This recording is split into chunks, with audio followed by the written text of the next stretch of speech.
Welcome back. This is Breezing Through, and I'm Emily. So I'm still working on my son's room, and I'm going to be revealing the third part, so the next section of his room that I'm working on. But before I do that, there are two different projects that I wanted to highlight specifically. I'm going to do one this week, one next week, and then the week after that, do the full reveal of that section. And I'm doing this specifically because I really couldn't find a whole lot of tutorials on how to do these specific projects. So I'm kind of cobbling together a few different things that I've seen, like bits and pieces, and then some guesswork, because that's one of my favorite things to do, is to reverse engineer things, and then put these together and have dedicated blog posts for these two different projects. So today, I'm going to be talking about how to make a melamine and wood slide. So you've probably seen these. They're getting a little bit more popular. People are doing built-in playrooms, and they're not buying plastic slides because those are so expensive. Side note, I'm working with my daughter's school to get a new playground, and so part of that process is pricing everything out. Playground slides are so expensive, and so are indoor slides. And even when we were looking at a slide for the tree house at my parents' house, they are so freaking expensive. So I did a little digging, like I said, and I found a couple of people who had done a slide, and I'd seen a couple of versions of slides, but again, nobody's talking about how to make this slide. So I'm going to walk you through how I do it, how you do the side pieces, how to do the router cuts on it, how to assemble it, how to attach it to the structure. It's going to be great. I'm so excited. There's going to be some paint involved on the side rail pieces. I can't wait to show you this.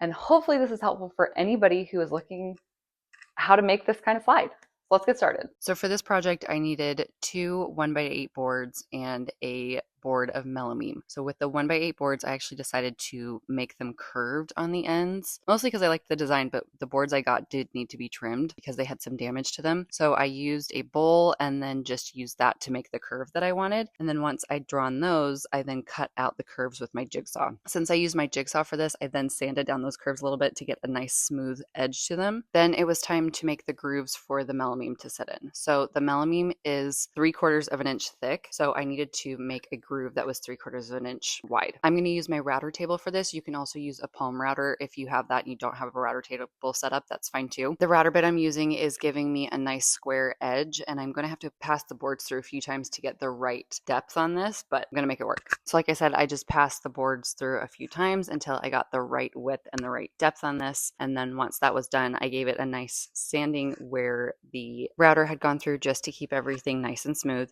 Then it was time to prime the boards. I've talked about this before. The best way to get the best finish is 2 coats of primer and then 2 coats of paint. So I did 2 coats of primer on each side of the boards and then 2 coats of paint. The color I'm using is Honeybell by Benjamin Moore. Yes, it is orange. It is part of the whole color palette, so just trust the process. I know orange is not everybody's favorite color, but it's gonna work. Once the paint was dry, I then took the boards upstairs to my son's room where the melamine already was. Melamine is already pretty heavy, and I did not want to secure the boards and then to the melamine and then carry them up 2 flights of stairs.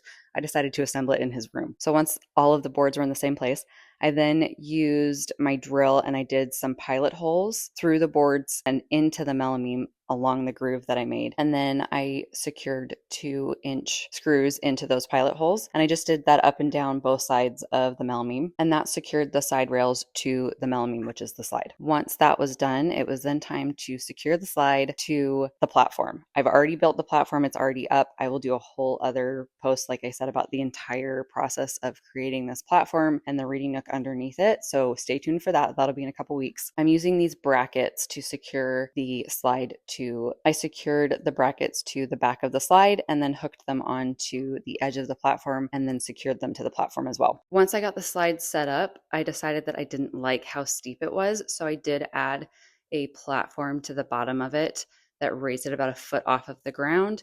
And I added additional brackets to that to secure that to the slide as well. And while the platform isn't currently painted at the moment, it will be painted before I'm done with this entire project. So what do you think? I love it. I know the orange might be throwing you off. Don't worry, it all comes together. Like I said in the last video about my son's room, that's part of the color palette. That's the only orange that's going to be in the entire, well, I think I'm going to do some orange like on the walls, but That's the only orange in the structure. I think the slide is so cool. It is so awesome. Obviously, I still need to add the ladder piece to there and the rest of the reading nook underneath and the platform up top. You will see that later. Don't worry about it. It's coming.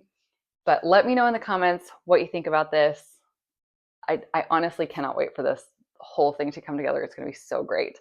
So if you like this video, be sure to subscribe, and so you can see more videos like this in your feed, and I will see you next time. Thanks for watching.